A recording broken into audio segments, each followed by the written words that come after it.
Alors, maintenant, nous lisons le texte du jour, le texte sur lequel portera ma prédication plus particulièrement.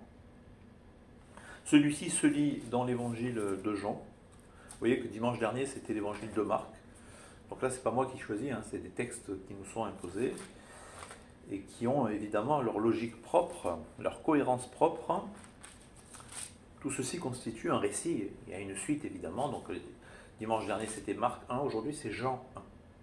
Ça, il y a 4 évangiles, Matthieu, Marc, Luc et Jean. Jean, c'est l'évangile dit spirituel parce qu'il approfondit les choses.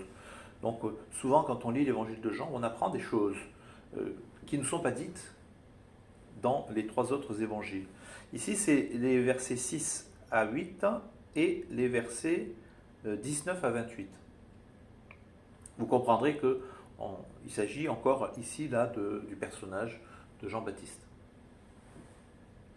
Alors je lis, verset 6. Il y eut un homme envoyé par Dieu du nom de Jean. Il vint pour rendre témoignage à la lumière, afin que tous croient par lui. Il n'était pas la lumière, mais il vint pour rendre témoignage à la lumière. C'était la véritable lumière qui, en venant dans le monde, éclaire tout homme. Donc verset 19. Voici le témoignage de Jean, lorsque les Juifs envoyèrent de Jérusalem des sacrificateurs et des Lévites pour lui demander « Toi, qui es-tu » Il confessa sans le nier, il confessa « Moi, je ne suis pas le Christ ». Et ils lui demandèrent « Quoi donc, es-tu Élie » Et il dit « Je ne le suis pas. Es-tu le prophète » Il répondit « Non ». Ils lui dirent alors « Qui es-tu afin que nous donnions une réponse à ceux qui nous ont envoyés ? Que dis-tu de toi-même » Verset 23, il dit « Je suis la voix de celui qui crie dans le désert.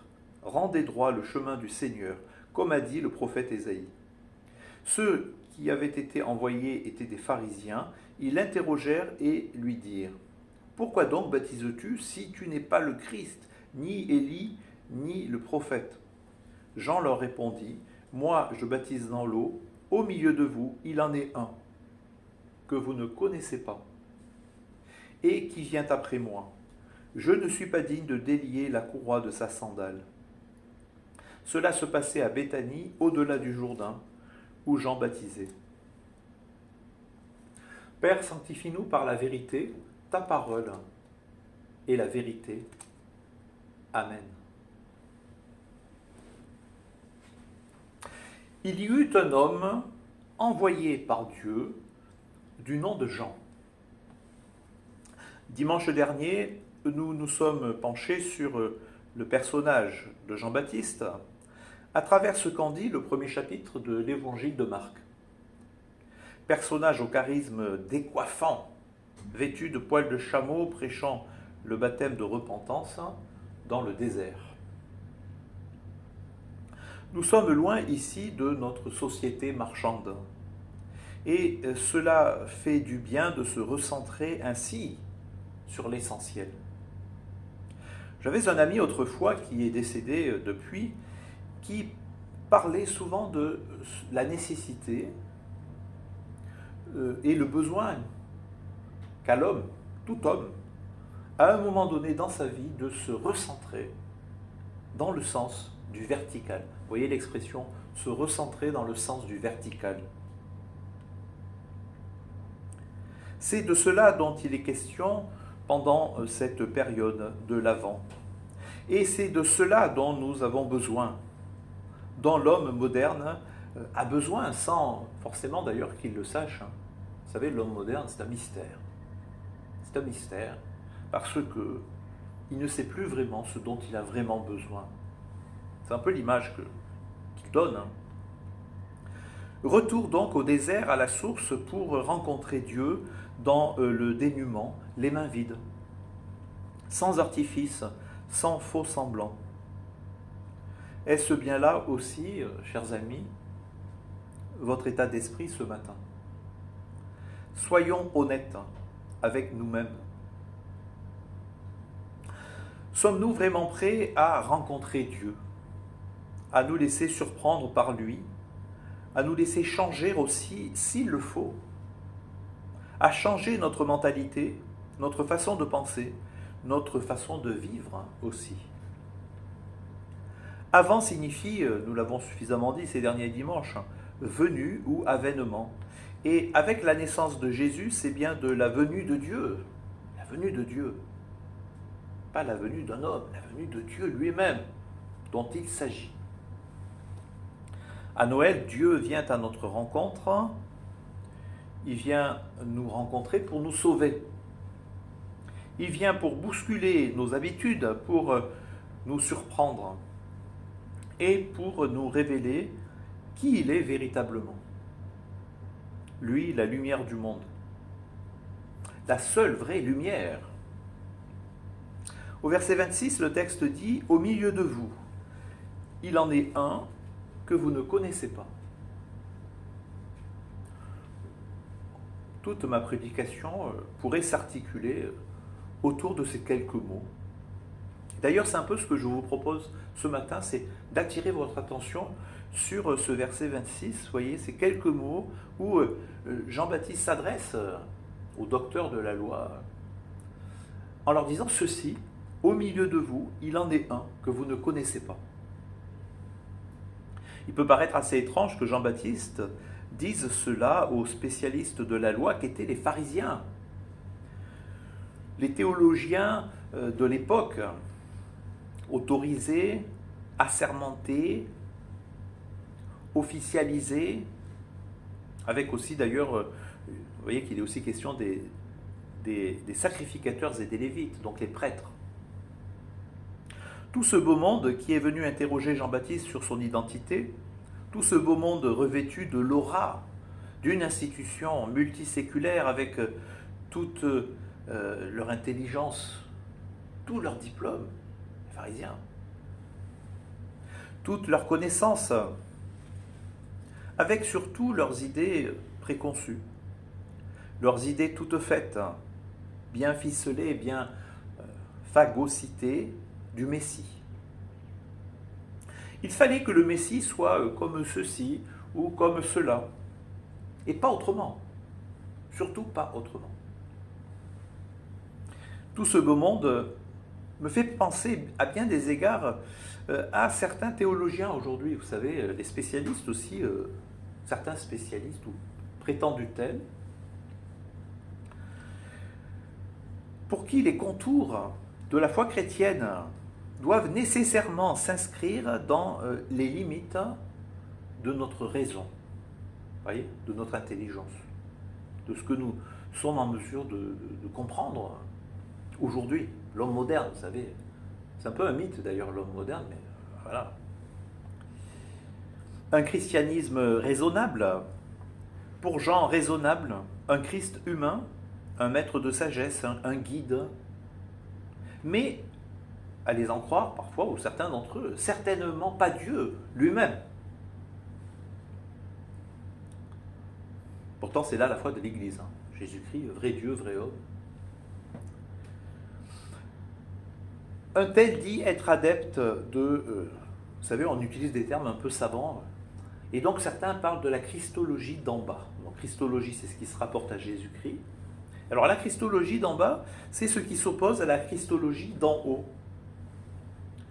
La christologie d'en bas, si vous voulez, c'est un peu l'idée d'un Christ qui est à notre portée, dont il faut forcément, bon, il faut s'en inspirer évidemment, il faut suivre son exemple, jusqu'à un certain point en tout cas. Mais c'est un Christ homme, vous voyez, christologie d'en bas. On part des témoignages, etc., des apôtres, mais on ne retient que le côté, le versant, si vous voulez, humain de la personne de Jésus.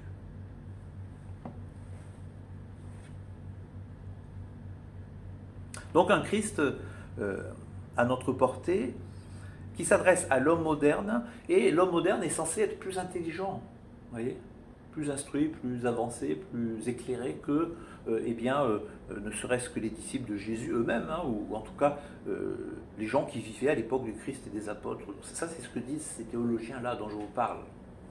Il y en a, Et je pense aussi à toutes ces prétendues vies de Jésus. Vous savez, au XIXe siècle, il y a des philosophes, souvent athées d'ailleurs, ou rationalistes, qui, ça a été un phénomène de mode. On a écrit des vies de Jésus, des vies de Jésus. Je pense à Ernest Renan par exemple. Hein. Et ces gens-là ont essayé, d'après eux, de dégager le véritable Jésus. Le véritable Jésus, le Jésus historique, par-delà la gangue mythologique du récit des évangiles. Autrement dit, c'est d'un côté, vous avez le Christ de l'histoire, ou le Jésus de l'histoire, et puis vous avez le Christ de la foi, mais ça c'est autre chose. Là, ce qui intéressait ces savants, c'était vraiment de percer le mystère de la personne de Jésus, mais du Jésus de l'histoire. Vous voyez, pas le Jésus de la foi des disciples, mais le Jésus qui a vraiment existé, etc. Donc ils ont écrit des livres comme ça, les vies de Jésus, renseignez-vous sur Internet. Et là, on s'aperçoit qu'il s'agit d'un Jésus qui est tout autre chose que le Christ qui nous est révélé dans notre texte notamment, mais dans toutes les Écritures. Il s'agit d'autre chose, c'est plus la foi chrétienne, c'est autre chose. C'est autre chose. Parce que notre texte nous invite à nous laisser surprendre et à recevoir la révélation de Dieu, à recevoir le Christ de l'Écriture et l'Écriture du Christ, car autrement, ce serait passer à côté de l'essentiel. Au milieu de vous, il en est un que vous ne connaissez pas. Vous voyez, c'est ce que Jésus dit aux experts. Et c'est ce qu'il dirait aussi, ou c'est ce qu'il aurait dit au XIXe siècle à tous ceux qui ont cherché à percer le mystère, voilà, et qui ont écrit ces vies de Jésus, un Jésus rationaliste, vous voyez, humain. Mais pas Dieu. Un Jésus homme, qui n'a pas fait de miracle en plus, parce que les miracles, ça, on a inventé, c'est pas possible. L'homme moderne, l'homme scientifique. Au milieu de vous, il en est un que vous ne connaissez pas. Alors je lis au verset 6. Il y eut un homme envoyé par Dieu du nom de Jean. La première chose que l'on doit dire au sujet de Jean-Baptiste, c'est que cet homme a été envoyé par Dieu. C'est ce qui est écrit, que ça nous plaise ou non. Envoyé par Dieu. Il y eut un homme envoyé par Dieu. Envoyé par Dieu. Il faut écouter, il faut bien comprendre ce que ça veut dire. Ce n'est pas Jean-Baptiste qui a décidé un beau jour d'aller dans le désert, de se revêtir de poils de chameau. Non, il a été envoyé par Dieu. Donc ça veut dire qu'il y a un Dieu dans le ciel qui pense et qui agit. Et ce Dieu-là, par moment, dans l'histoire des hommes, il a envoyé, vous voyez, les prophètes, etc. Et il a envoyé Jean-Baptiste. C'est lui qui a, dans sa providence, dans sa souveraineté, à un moment donné, Dieu envoie un homme. C'est pas rien. Donc, la première chose qu'on doit dire au sujet de Jean-Baptiste, c'est que c'est un homme qui est envoyé par Dieu.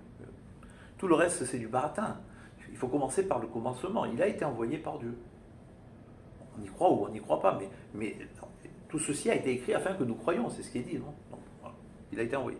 Donc, il faut comprendre que dès qu'on admet que Dieu existe aussi, hein, c'est ça, il faut commencer par le commencement. Si vous admettez qu'il y a un Dieu qui existe dans le ciel et qui est tout puissant, alors évidemment, rien n'est impossible à Dieu, donc Dieu peut envoyer un homme. C'est possible. C'est scientifique. En tout cas, ça l'est pour lui. Dieu est tout puissant, il envoie qui il veut, au moment où il veut, etc. Alors aussi, quand la Bible dit que Dieu a envoyé Jean, comme il a envoyé tant de prophètes avant lui, comme il a envoyé son Messie après lui, comme Jésus lui-même a envoyé les apôtres après sa résurrection, c'est ce qui est écrit, hein. C'est Jésus qui les a envoyés, alors c'est que c'est vrai. En tout cas, ça s'adresse à notre foi. Et c'est quelque chose qu'il nous faut recevoir véritablement dans la foi, parce que c'est là l'essence même de la foi chrétienne. Vous savez, la foi chrétienne, c'est d'abord tu crois, après tu comprends. Il y a un philosophe qui s'appelait saint Anselme, qui a vécu au Moyen-Âge, et il a résumé ça par une formule en latin, fides quarens intellectum. Ça veut dire, il faut croire pour comprendre, ou plus exactement, la foi, fides, en quête d'intelligence. C'est d'abord on croit, ensuite on essaie de comprendre. Mais si tu essaies de comprendre avant même de croire, ça ne marche pas. Tu ne peux pas être chrétien. Tu peux être philosophe, tu peux être disciple d'un Bouddha ou de je ne sais pas qui. ou d'un Platon, mais tu ne peux pas être chrétien si tu n'as pas la foi. Il faut commencer par la foi. Et d'ailleurs, vous savez, il y a un texte dans la Bible qui dit que sans la foi, il est impossible d'être agréable à Dieu. Et puis l'homme est justifié par la foi. Donc la foi, c'est premier. Après, l'intelligence, évidemment, Dieu nous a dotés d'une intelligence, donc on doit chercher à comprendre. Il faut croire pour comprendre. Verset 7. Il vint un homme, donc Jean-Baptiste, verset 7. Il vint comme témoin pour rendre témoignage à la lumière, afin que tous croient par lui. Ça, c'est le verset 7. Notez bien l'expression témoin. Jean est envoyé par Dieu pour rendre témoignage à la lumière. Le verbe témoigner est un verbe souvent utilisé dans un contexte judiciaire, à l'époque. Jean est appelé à être témoin en faveur de la cause du Christ. Le dialogue avec les autorités religieuses est d'ailleurs construit comme un véritable interrogatoire lors d'un procès avec, dans le box des accusés, Jean-Baptiste. Qui est-il donc? Qui est Jean-Baptiste? Ça c'est la question que se posent les sacrificateurs, les lévites et les pharisiens. Verset 7. Donc il vient comme témoin pour rendre témoignage à la lumière. Jean-Baptiste a été envoyé par Dieu pour rendre témoignage à la lumière. Vous voyez, la lumière. On pense ici bien évidemment à la parole de Jésus, je suis la lumière du monde. Ça c'est Jean 8, verset 12. Jean 9, verset 5, il a dit à plusieurs reprises, je suis la lumière du monde. Ou encore dans ce même chapitre 1, au commencement était la parole, et la parole était avec Dieu, et la parole était Dieu. Elle était au commencement avec Dieu. Tout a été fait par elle, et rien de ce qui a été fait n'a été fait sans elle. Verset 4, en elle était la vie, et la vie était la lumière des hommes. Verset 5, la lumière brille dans les ténèbres, et mystère, les ténèbres ne l'ont pas accueilli. Verset 8, on avance dans notre texte, il n'était pas la lumière, donc Jean lui-même, de Jean-Baptiste, il est dit, il n'était pas la lumière, mais il vint pour rendre témoignage à la lumière.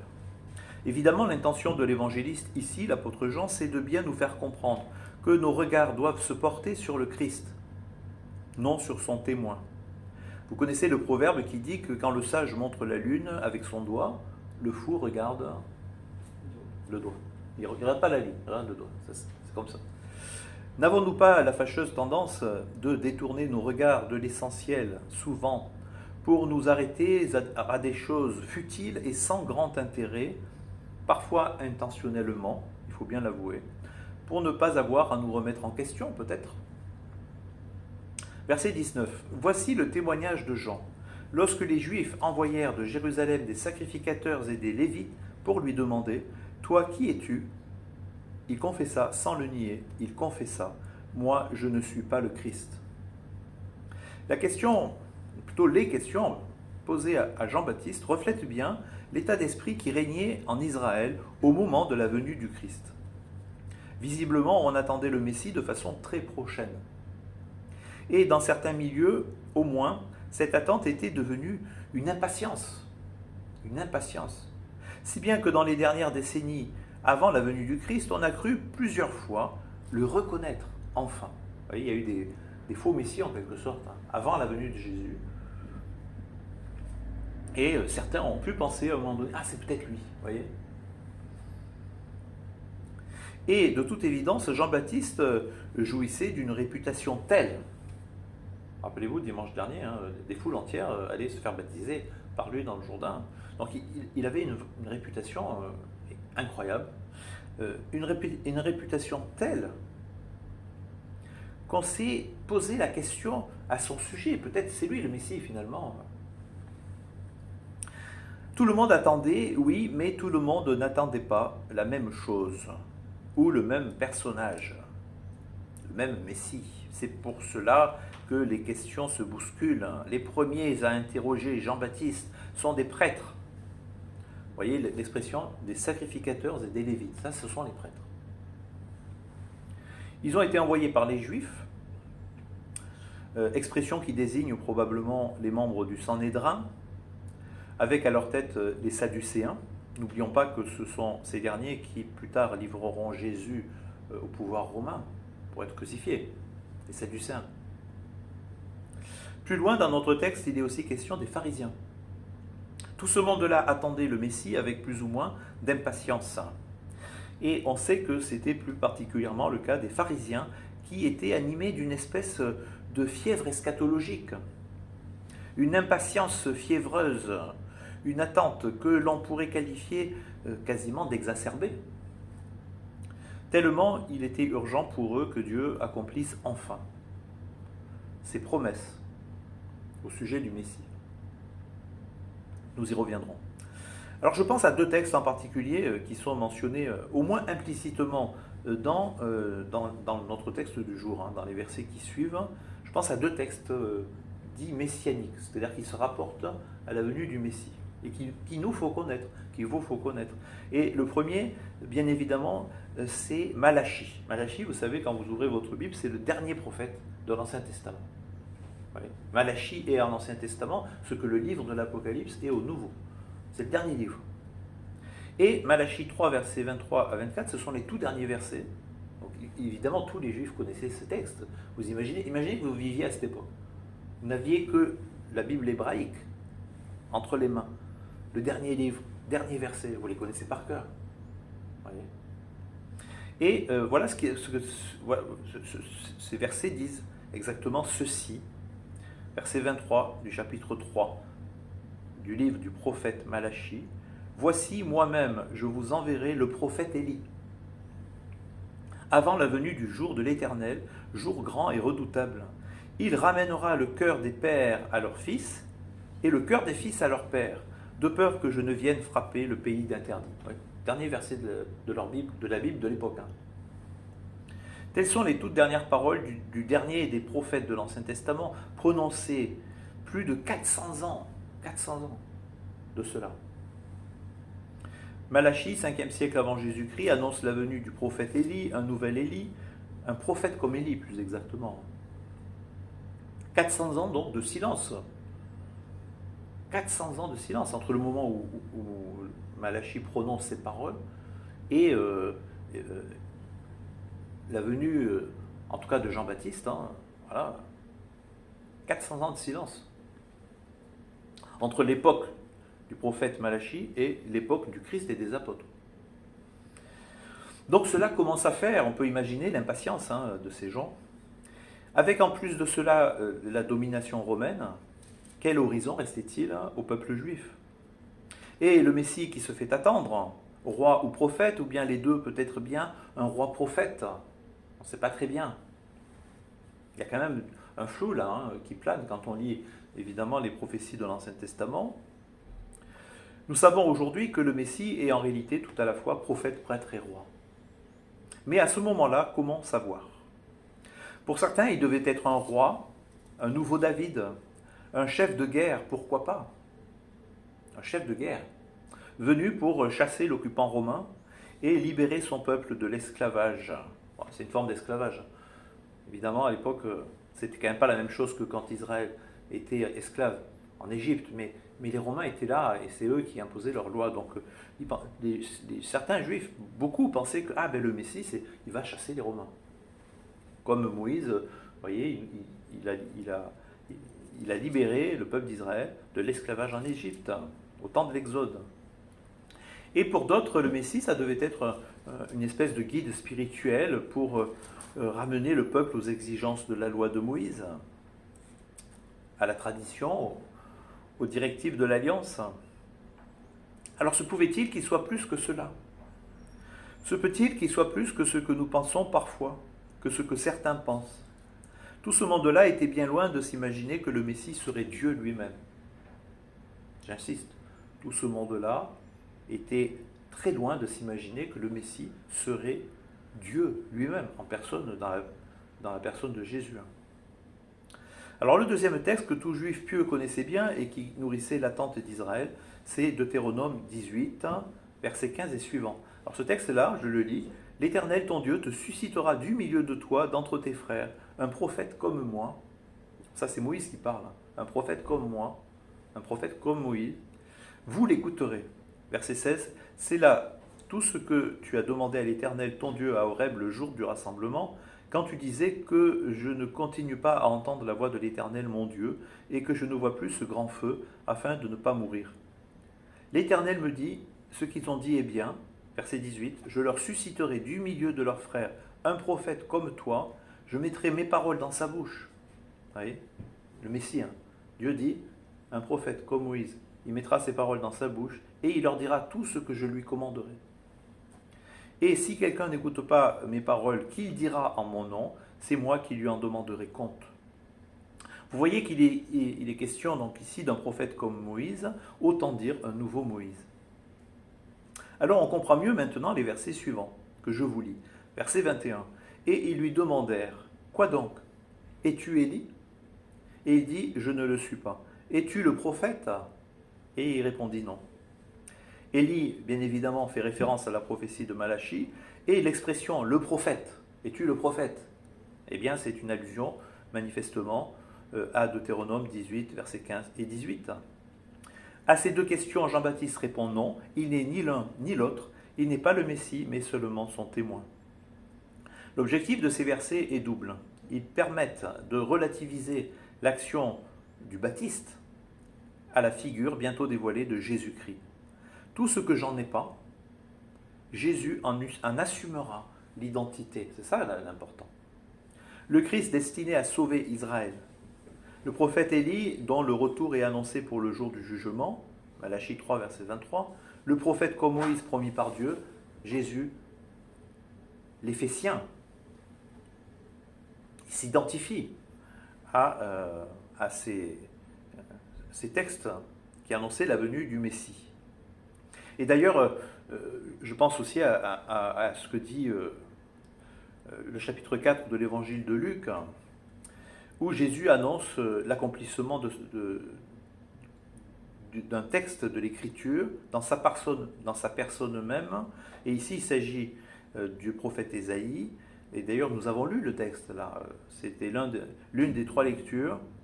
Luc 4, verset 16. Donc c'était au tout début du ministère, enfin ça sera au tout début de son ministère public. On voit Jésus entrer dans une synagogue et là, il ouvre le livre du prophète Ésaïe. Il lit « L'Esprit du Seigneur est sur moi, parce qu'il m'a oint pour guérir ceux qui ont le cœur brisé, pour annoncer la bonne nouvelle aux pauvres. Il m'a envoyé pour proclamer aux captifs la délivrance et aux aveugles le recouvrement de la vue, pour renvoyer libres les opprimés, pour proclamer une année de grâce du Seigneur. » Et au verset 20, « Puis il roula le livre, le rendit au serviteur et s'assit. Les yeux de tous dans la synagogue étaient fixés sur lui. » Verset 21, « Alors il se mit à leur dire, « Aujourd'hui, cette parole de l'Écriture que vous venez d'entendre est accomplie. » Il faut bien comprendre la différence entre Jésus et Jean-Baptiste. Là où le Christ dit « Aujourd'hui, cette parole est accomplie », Jean dit « Il vient après moi, celui qui est plus puissant que moi. » Jean se présente simplement comme le témoin de foi annoncé par Ésaïe. Donc non pas Ésaïe 61, mais Ésaïe 40, et préparant le peuple à la venue de ce Christ des derniers temps. Verset 22, ils lui dirent alors, « Qui es-tu » afin que nous donnions une réponse à ceux qui nous ont envoyés. « Que dis-tu de toi-même » Il dit, « Je suis la voix de celui qui crie dans le désert, rendez droit le chemin du Seigneur, comme a dit le prophète Ésaïe. » Notez bien que ce n'est pas dans la figure du prophète Élie que Jean-Baptiste se reconnaît, pas plus que dans celle du nouveau Moïse, mais dans la parole prophétique du livre d'Ésaïe que nous avons lu dimanche dernier. Voix qui crie dans le désert, rendez droit le chemin du Seigneur. Chez Ésaïe, c'était une annonce de la libération prochaine du peuple exilé à Babylone. Le Seigneur allait venir lui-même prendre la tête de son peuple et le ramener sur sa terre. Par la suite, ce texte avait été relu comme une annonce de la venue du Messie. C'est bien dans ce sens que Jean-Baptiste le cite. Le Messie est proche. Lui-même, Jean, est seulement la voix qu'il annonce. Verset 24. Les pharisiens insistent à leur tour. Ceux qui avaient été envoyés étaient des pharisiens, ils l'interrogèrent et lui dirent « Pourquoi donc baptises-tu si tu n'es pas le Christ, ni Élie, ni le prophète ?» Jean leur répondit « Moi je baptise dans l'eau, au milieu de vous. Il en est un que vous ne connaissez pas et qui vient après moi. je ne suis pas digne de délier la courroie de sa sandale. Et enfin, le verset 28, cela se passait à Béthanie, au-delà du Jourdain, où Jean baptisait. Ainsi, Jean annonce la venue imminente. Il vient après moi, dit Jean, d'un Messie si grand, que lui-même ne mériterait l'honneur de délier la courroie de sa sandale. Son baptême n'est rien à l'approche de sa venue. Pour Jean, le Christ qui vient est celui que les pharisiens, j'insiste, ne connaissent pas. Au milieu de vous, il en est un que vous ne connaissez pas et qui vient après moi. Autrement dit, ces pharisiens et bien d'autres, comme bien des chrétiens aujourd'hui aussi, et bien des théologiens parfois, ces pharisiens devront se défaire de leur propre représentation du Messie, en l'occurrence ici d'un Christ aux bras armés et au jugement sévère, et ils auront tout à apprendre de lui, comme nous avons tout à apprendre de Jésus-Christ. N'en sommes-nous pas là, nous aussi, en un sens? Quel est notre Messie? Le Messie que nous imaginons, le Messie auquel nous voulons bien croire. Est-il vraiment le véritable Messie, celui de la révélation, celui de la parole de Dieu? Il nous faut revenir un instant sur le personnage de Jean-Baptiste, car il en dit long aussi sur nous-mêmes et sur la réalité de la vie de la foi. Notez que Jean-Baptiste lui-même, au moment où il est interrogé sur son identité et sur la venue du Messie, semble ne pas le connaître encore. Il le dit explicitement quelques versets plus loin, et c'est seulement lorsque Jésus s'est présenté à lui pour lui demander le baptême que Jean-Baptiste a eu la certitude qu'il était le Messie. Vous voyez, ça c'est au verset 33. « Et moi, je ne le connaissais pas. » C'est ce que Jean-Baptiste dit au sujet de Jésus. « Je ne le connaissais pas. » Vous voyez ce qu'il a dit au sujet des pharisiens, qui ne le connaissaient pas. Lui-même avoue, « Moi, je ne le connaissais pas. » Mais celui qui m'a envoyé baptiser d'eau, c'est-à-dire Dieu lui-même, c'est Dieu qui a envoyé Jean baptiser d'eau, m'a dit, celui sur qui tu verras l'Esprit descendre et demeurer, c'est lui qui baptise d'Esprit Saint. Et moi j'ai vu et j'ai rendu témoignage que c'est lui le Fils de Dieu. Ce qui veut dire que Jean-Baptiste a connu ce que nous appelons quelquefois la nuit de la foi. Il a commencé à annoncer la présence de Jésus au milieu des hommes avant même de l'avoir reconnu dans sa plénitude. Mais n'est-ce pas là, n'est-ce pas à cela que l'on reconnaît le vrai prophète? Et on peut dire aussi le vrai pasteur, aujourd'hui. Tout d'abord, il poursuit sa mission même dans la nuit. Car ce qui compte avant tout, c'est que les hommes croient. Il est venu comme témoin pour rendre témoignage à la lumière, afin que tous croient par lui. Vous voyez, c'est ce qui est écrit. On retrouve là une très grande insistance de l'apôtre Jean tout au long de son évangile, afin que tous croient. Tout ce qui est écrit dans la Bible, et dans les évangiles en particulier, l'a été afin que nous croyions que Jésus est véritablement ce qu'il a prétendu être, le Christ sauveur. La mission des pasteurs aujourd'hui est la même, car la foi vient de ce qu'on entend, et ce qu'on entend vient de la parole de Dieu. Ça, c'est l'apôtre Paul qui le dit. Deuxièmement, le vrai prophète, mais on peut en dire autant du vrai pasteur, du vrai théologien, du vrai homme de Dieu, ne nous attire pas vers lui-même, ni même vers une sagesse d'homme, une sagesse humaine, une philosophie, mais vers celui qui l'annonce. Jean-Baptiste remet bien des choses en place, car si c'est vers lui que les foules viennent, il les dirige aussitôt vers le Christ. Il ne se présente pas en porteur de la vérité, mais il tourne les cœurs vers la vérité. Alors en conclusion, je dirais ceci, et j'aimerais insister sur ce dernier point.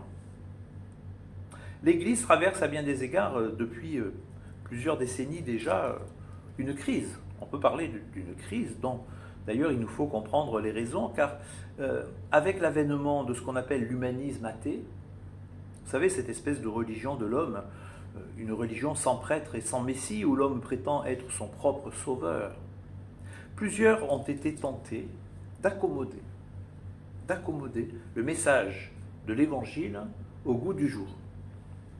En un sens, la tentation a toujours existé, mais aujourd'hui, il s'agit de suivre les modes, alors on risque fort d'être entraîné par de forts courants, bien loin de la radicalité du message de l'Évangile, du Christ sauveur, vrai Dieu et vrai homme. Vous savez, aujourd'hui, on parle de wokisme. le wokisme, l'idéologie woke. Et le wokisme a gagné une partie de la chrétienté, il faut le savoir, de la civilisation dite chrétienne, ou autrefois chrétienne. Ça serait plus juste de dire les choses ainsi. On le dit par exemple de l'Église d'Angleterre, l'Église anglicane, pour une partie non négligeable de cette bonne vieille institution en tout cas. On le dit de bien des églises historiques, vous savez, luthéro-réformées. Ce n'est pas vraiment le cas des églises évangéliques, évidemment, qui ont ce désir de rester toujours attachés au texte de l'Écriture, à l'autorité de la Bible. Mais bien de vieilles églises historiques eh bien, sont tentées, vous voyez, par les idéologies en vogue de notre temps. Alors on accommode le message de l'Évangile. Il faut quand même dire aussi que l'Église catholique résiste assez bien au modernisme du fait du poids de la tradition et de son magistère. Mais ça ne veut pas dire que la tentation n'existe pas. Le résultat, c'est que l'on se retrouve parfois avec un Christ rabougri, comme le disait le regretté pasteur Pierre Marcel, un Messie racorni, un christianisme à la dérive. C'est l'expression qu'il utilise dans son ouvrage « Face à la critique, Jésus et les apôtres ». Notre texte nous met en garde. Il est possible de passer à côté de la vérité, à côté de la vraie foi, à côté du véritable Messie, tout en prétendant pourtant le connaître. Verset 26, « Moi je baptise dans l'eau, au milieu de vous il en est un que vous ne connaissez pas et qui vient après moi. » Il y a un adage auquel les protestants sont censés être très attachés, mais qui est souvent mal compris. Cet adage, c'est « l'Église réformée, toujours à réformer ». En latin, Ecclesia Reformata, Semper Reformanda. Aujourd'hui, on cite cet adage ou cette devise à tout bout de champ pour dire que l'Église doit se réformer en suivant les modes, les évolutions sociétales, ou prétendues telles. Et ces évolutions sociétales, on les connaît bien, hein, dois-je les mentionner? Vous savez ce que disait l'écrivain catholique anglais du siècle dernier, Chesterton? Nous ne voulons pas d'une Église qui suive le monde, nous voulons d'une Église qui entraîne le monde. Vous voyez la nuance? Et je pense aussi à ce qu'écrivait déjà à l'époque le pasteur Pierre Marcel, que j'ai déjà mentionné. Il dit ceci: « Incroyable mais vrai, on offre pour remède à l'homme moderne ce qu'on croit qu'il est devenu. On se fait le porte-parole de son idéologie et de ses misères.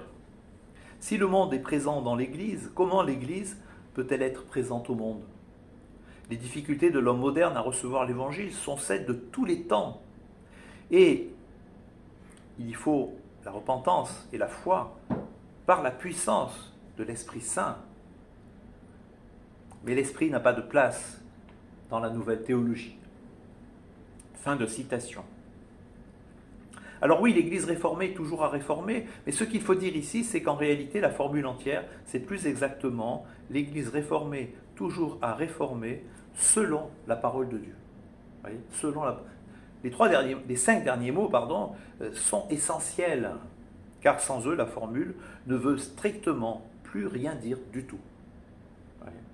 L'Église réformée ou l'Église protestante, appelez ça l'Église ménonite ou évangélique, peu importe. L'Église de Jésus-Christ, toujours à réformer, selon la parole de Dieu, pas selon les modes de la société dans laquelle on vit aujourd'hui, mais selon la parole de Dieu. Les réformateurs ont cherché à remettre l'Église sur le moule de la parole de Dieu. L'Église était déformée, il fallait donc la reformer, et c'est le sens d'ailleurs du mot réformation. D'ailleurs, on devrait plutôt dire reformation.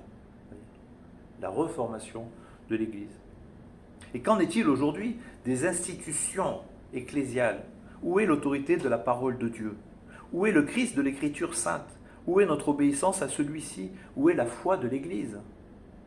Ce temps de l'Avent nous invite à faire table rase de nos infidélités, hypocrisie, hérésie, apostasie. Il s'agit de revenir à la source, au désert, dans un tête-à-tête avec Dieu, avec le Dieu vivant et vrai, afin de recevoir sa révélation d'un cœur sincère, aimant, libre, joyeux, reconnaissant et obéissant. La lumière est venue chez les siens, mais attention, c'est une mise en garde.